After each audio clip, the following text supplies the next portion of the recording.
telling you. Well, we haven't talked about this. It's something I really wanted to bring up to you. And you are not a.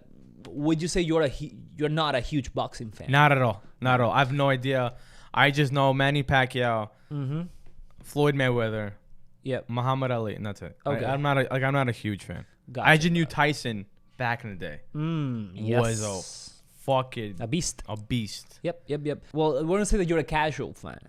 I guess. I'm just when it's going on and everyone wants to go watch the fight, blah blah blah. You go, right? I'll go out. Yeah, You'll go out and I'll go out. Maybe pick one of the contenders just for the heck of it, or not really. You just enjoy. By the third round, I don't know what's going on. I just know, Yeah, no. It's. I mean, depending on the weight class and the kind of match, it's sometimes hard to follow it. I personally, I'm not like an ultra expert, but I really like it. I enjoy it. No, you've been interested, especially with Mike Tyson lately. You've been talking to me about it. Yeah. Yes, because Mike Tyson to me is a very he's a life reference. That guy, beyond his ability as a boxer. Right. His life is a truly captivating Americana tale to me. It's like it could only happen in America, in the US, first of all, and then it's very unique and very authentic.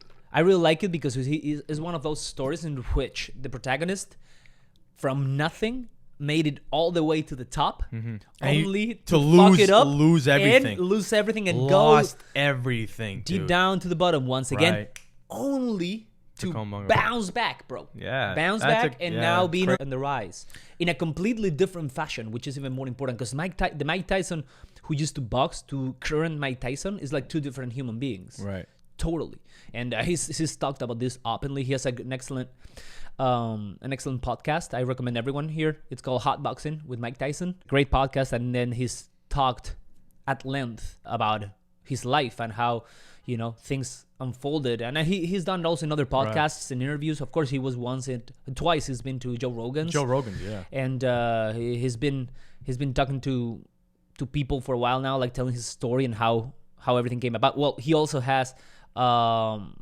documentary called Tyson, and just to close that off, he also has a stand-up special sort of thing called Undisputed Truth that Spike Lee I think I've shot. Seen it. Yeah. It's on HBO. It was on HBO. Thanks to you, I watched it recently. Steals my accounts left and right, dude. You share your account, bro. Wow. Wow. I'm an immigrant. You're telling still in here. It's America, bro. Remember, you gotta be careful with those statements. Make it up. They can come. I'm here. You can come for me. Now here's my thing. Do you think Tyson's gonna use this fight to kind of catapult his career again? No. Think He's 53. This is a one-shot thing. You think it's a one-shot thing? Maybe a second one. If it goes well financially, they may consider doing a second. But the guy looks great for 53, dude. That's The guy he can go a couple matches. He looks excellent. He just looks too great.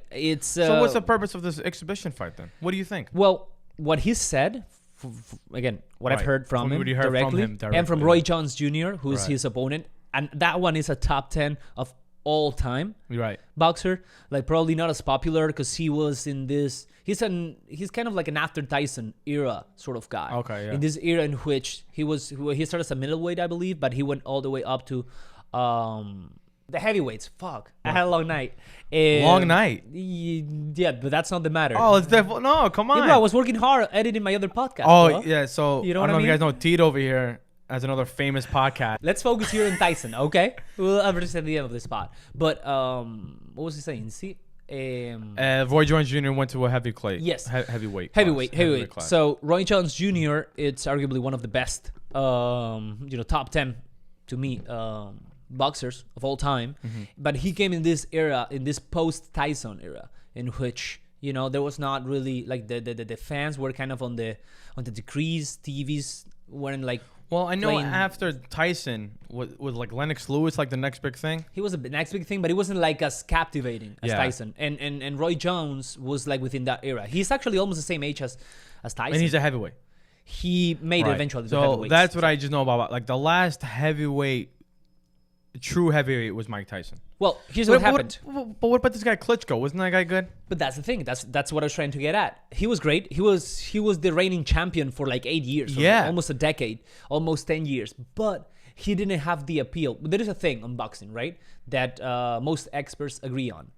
When the heavyweight is like the queen of all categories, right? Is the most reputed. Okay, right, yeah. Because it's like the top. It's like the best category. Yeah, so it's not the best per se. It's actually not the best because oftentimes a heavyweight boxer doesn't have as much skill as a middleweight or a welter. Floyd Mayweather, bro. Floyd Mayweather. We're talking about a guy. Phenomenal boxer. Yeah, but top 3 for sure. Best defender in history of boxing, and then it all depends on how you like it or not. But he's not a heavyweight.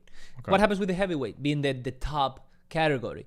For some reason, whenever there isn't an American heavyweight champion, the actual category... You think the appeal goes down? It goes down. No, it's not that I think, it's a fact. Klitschko at the end of the day was a Ukrainian guy. And he had a really not flashy style. He was a powerful man, dude. He was a powerful man, but he would win most of the time for decision, or if it was a KO, it was towards the end of the bout. Yeah. So it wasn't as appealing, as showy, if you will. A show, like, the show business is a show business in America.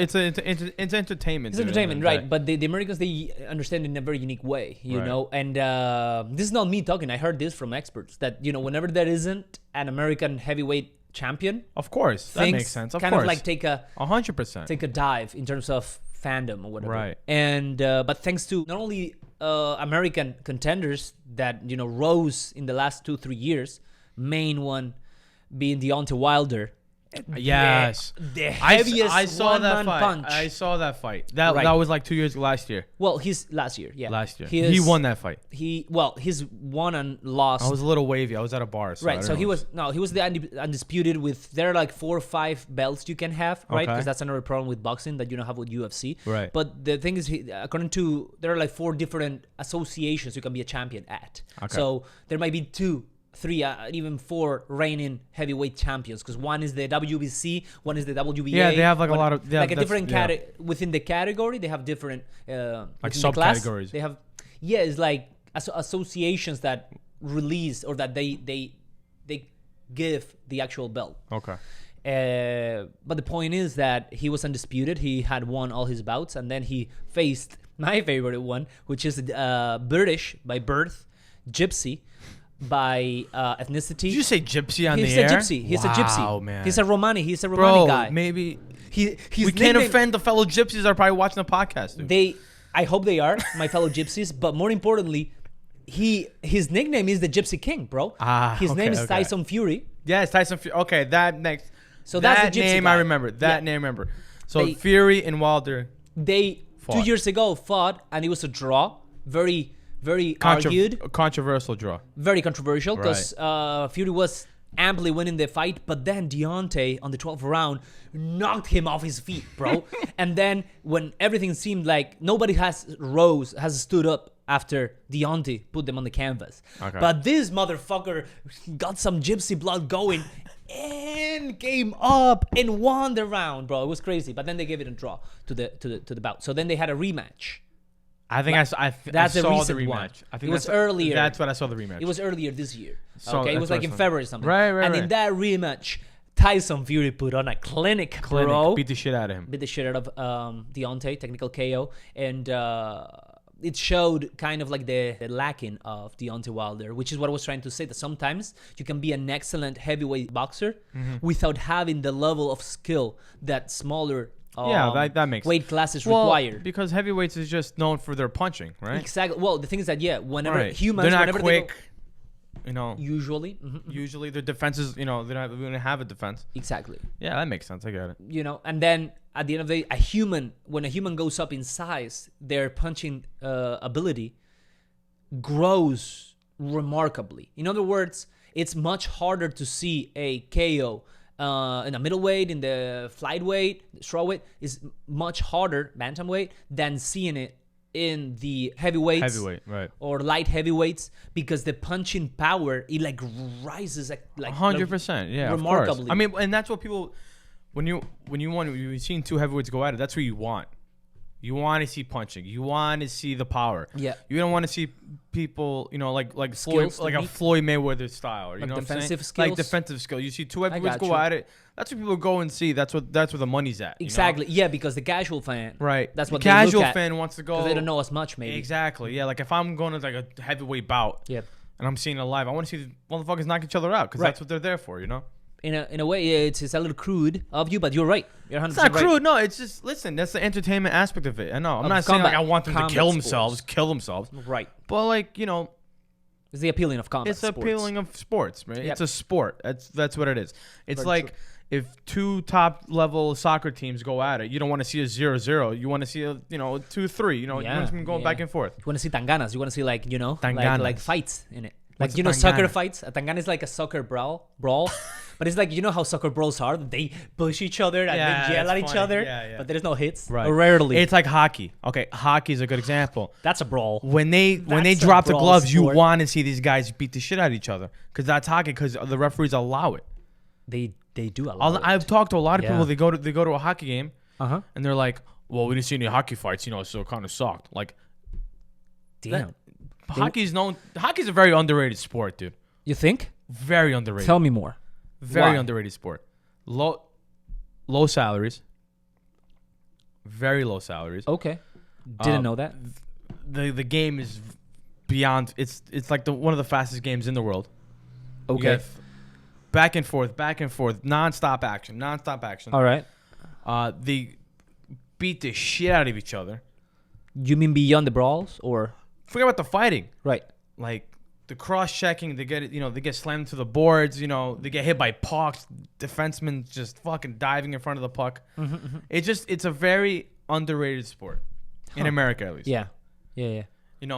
Like in their determination, like these guys play because they love the game. They don't get paid. Like, yeah, of course they get paid, but like you can't. I don't know. It's just different. No, you're explaining it right. So am I making sense a little bit? Like I've always thought hockey is a very underrated sport. Like you're not gonna be like, I want to grow up a hockey player to be rich. Like, yeah, you're gonna be rich. You're gonna have Wayne Gretzky, perhaps.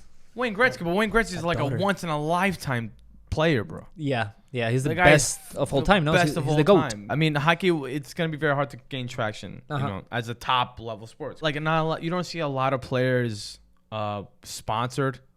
You see LeBron James. You see whomever in the American Tom football. Brady, bro. I don't know. Brady, that's right. These are the guys that this is the athletes that they want to represent. Right. Yeah. So but hockey's tough, man. Ice skating by itself, I think, is tough. Already. Have you ever done ice skating before? Yeah. Only a couple of times. I've done it twice, dude. Yeah. And you ever seen those cartoons that they keep falling down? Yeah. They keep getting back and falling down again. That was yeah. Wow. It's bad, man. Bad. Yeah, I wasn't as bad, but joking. Oh yeah, I was bad too. What are you gliding? No. It's difficult. No, it's just it's a very hard sport. Yeah. But I see your point that it's more of a passion to players than it's actually a way to get rich. It's a very rough they just sport, love it, bro. Yeah, it's a very in terms of median salaries, like NHL. I think soccer is not like the highest either, but like right. I don't know. I think it's basketball, football, baseball, then hockey. Then hockey's like the last one. Damn. Yeah, but also because, I mean, it doesn't have as much traction. Right? Yeah, it doesn't have much traction. In the U.S., are there a lot of diehard fans? There's diehard fans, of course. You think? Of course, yeah. But look where the money's at. A lot of people, money's baseball. Yeah. Well, basketball, football. Yeah. So it's a matter of offer and demand, right? Exactly. Yeah, a little bit. Anyway, where were we? Oh yeah. So going back to boxing though, yes, which is what we're talking about. I don't know how we got to hockey. Because you said, it's like hockey, and then you started talking about hockey, and I was interested in hockey. So going back to boxing, historically that's what's happened. Whenever there wasn't an American champion, audience numbers took a dive. But this year, because of not only Deontay, who was, WBC, I think he had a couple of belts, and then clashed against Tyson Fury and put up an excellent show. Now it's a new golden age of heavyweight boxing. But from Tyson to this age, there was some somber years in terms of audience and reach. And Roy Jones Jr. was part of that sort of post-Tyson era, because Tyson was at his best, at his peak, very young. Let's not forget, 21 years old, right? 20 and a bunch of days. He wasn't even 21. He's the youngest heavyweight champion in the history of boxing. Right. And it was the 80s. I haven't seen the best Tyson either. You know what I'm saying? I remember as a kid the ear biting, right? Yeah. But then that wasn't the best Tyson. Holyfield, right? Holyfield was the one who got his ear beaten. Yeah.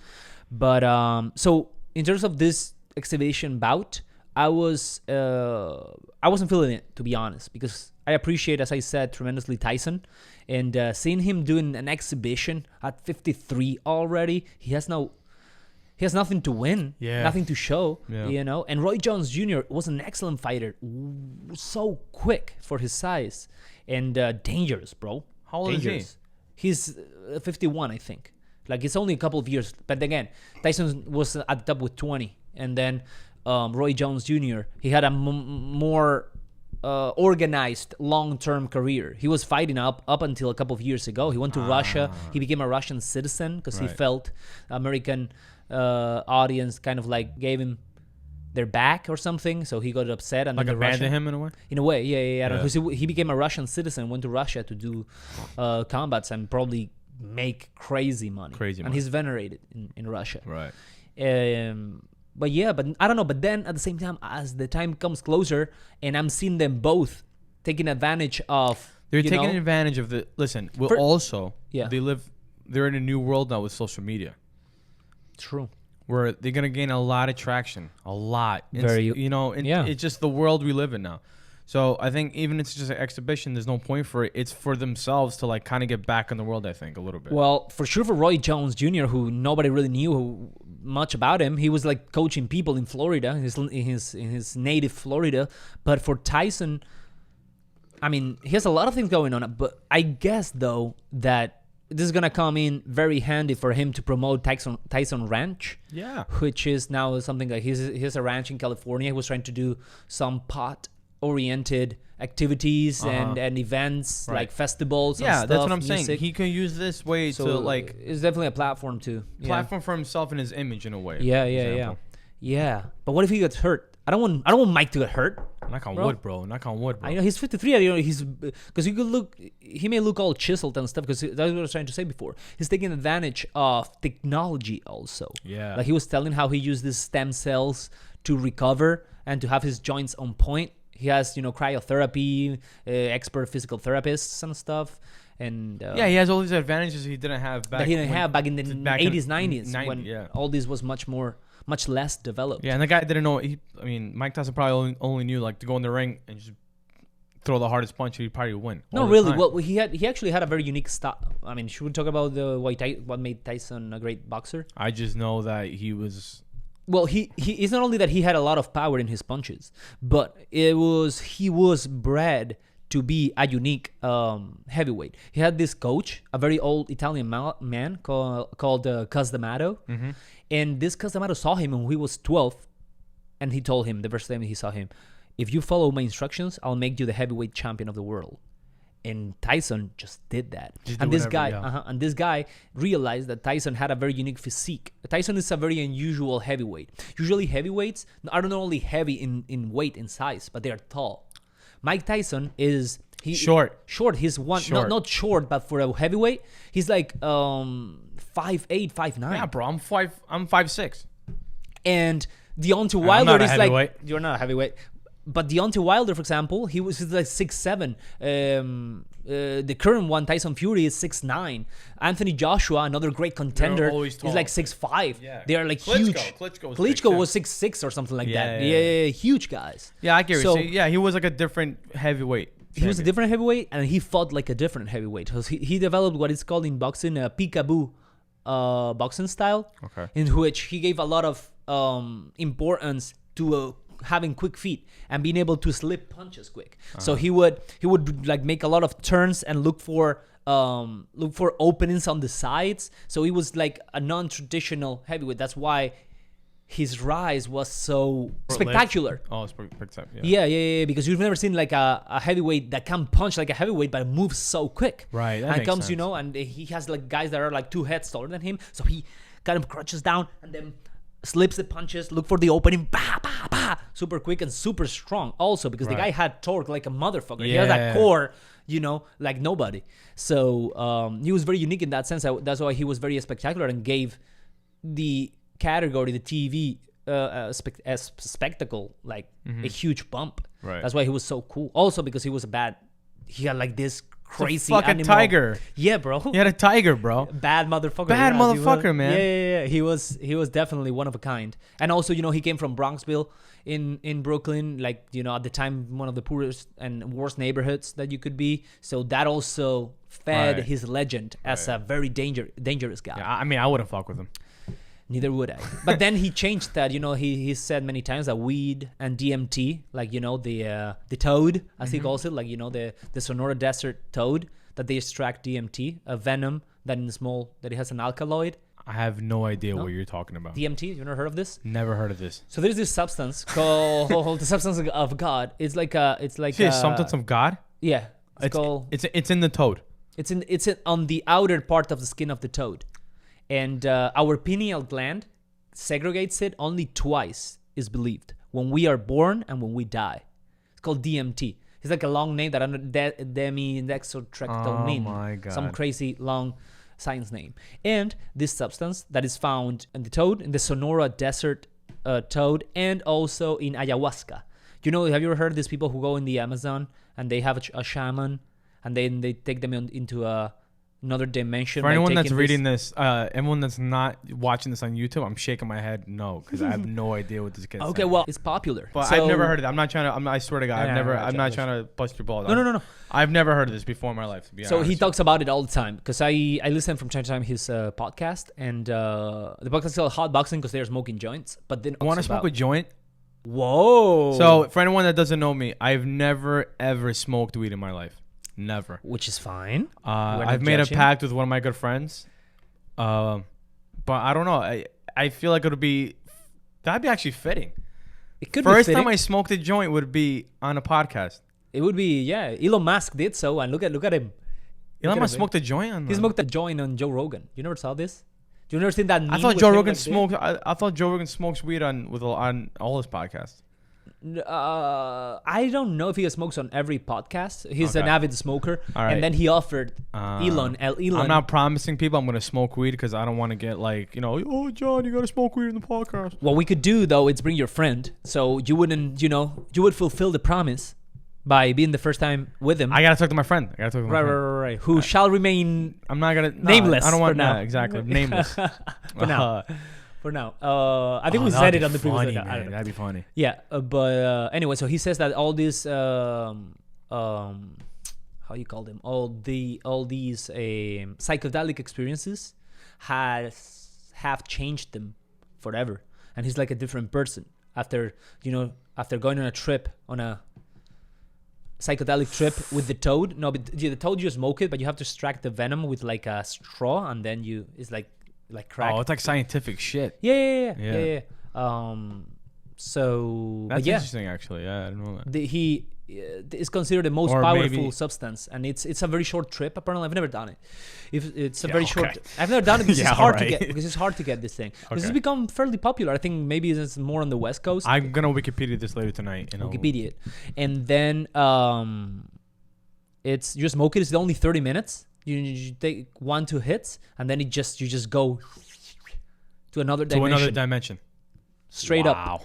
And he says that changed him forever. But now he says that he's changed back to his older self because the ego has been reignited by starting training and becoming.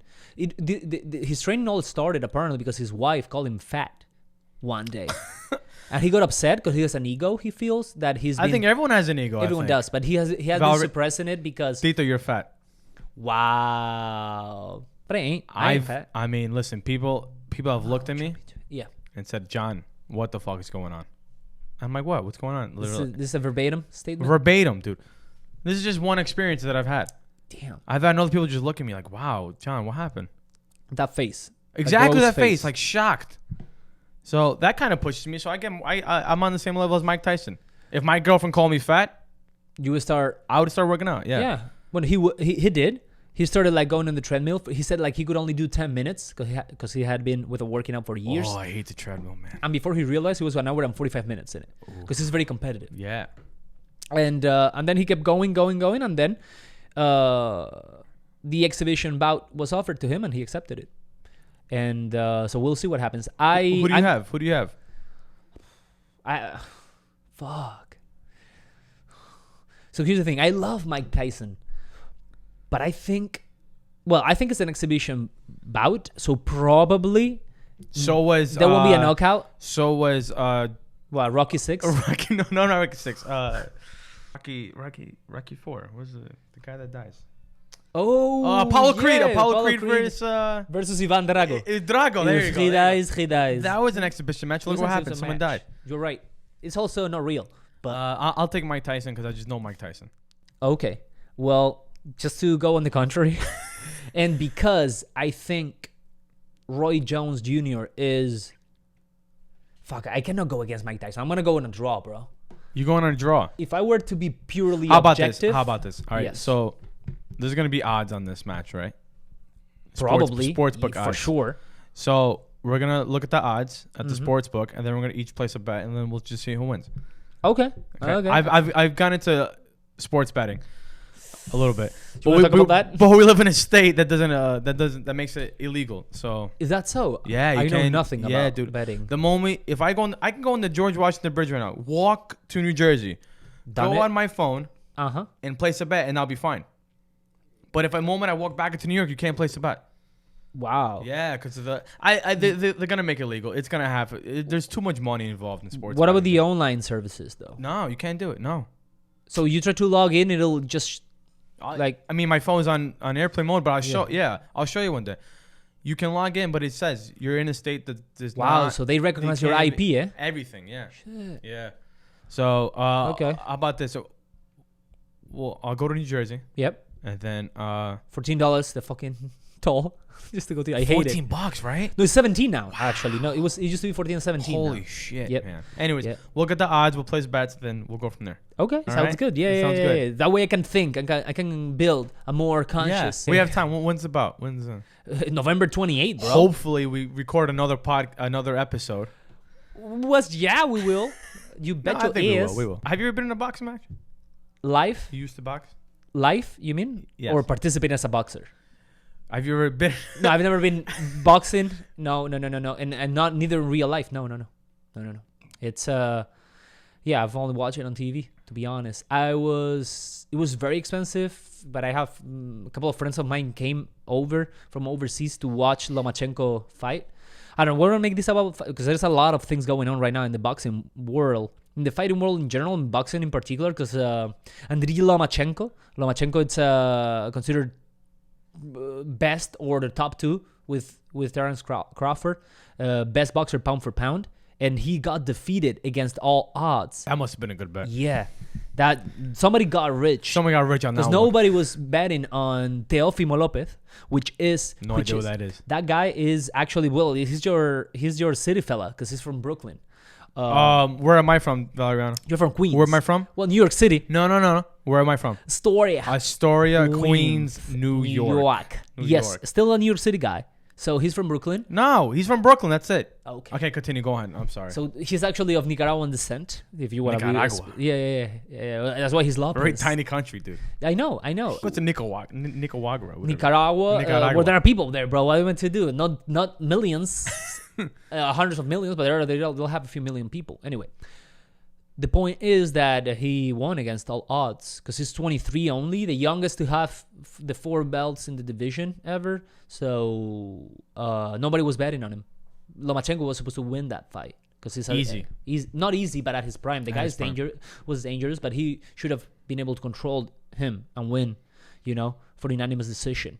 Should have been, but he didn't. Anyway, my friends came in the previous bout. Lomachenko Pedraza, they did it at the Madison Square Garden, and I actually did the preview with them and stuff because my friend had a friend who allowed us to go in. So we met them and Wow, stuff. Yeah, look at that. Yeah. They took pictures with all. That's the pretty boxers. cool. That's yeah. pretty The weigh-ins. They were they nice people? They were very nice. Nice. Very nice. All of them were real nice people. And then this Teofimo was fighting like in the undercard. And that one. And look at him now. He's, the main event was Lomachenko Pedraza, Puerto Rican. And less than a year later, there you have him. Yeah. Champion of the world. Champion of the main world. event. Yeah. That's fucking sick.